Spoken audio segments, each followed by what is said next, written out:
Lu pernah gak sih ngerasa so jealous of something or someone at that?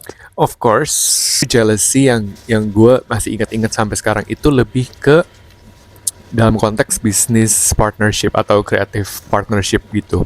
Jadi I used to have a blog when I was in my 20s. Gila zaman ngeblog dulu, sekarang blog udah nggak ada kali ya.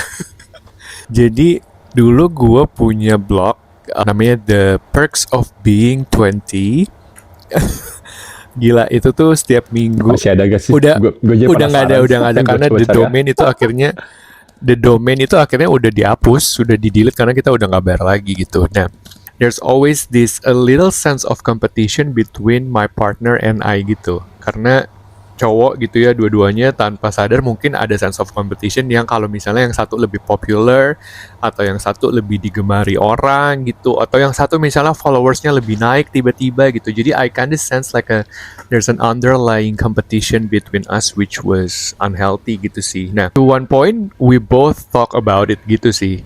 And thankfully ya we talk about it and we were aware about it. So karena dulu tuh bener-bener bisa sampai ini Frans, kayak misalnya we were invited to a restaurant opening gitu, and then the PR person would talk to me more instead of my partner, atau sebaliknya.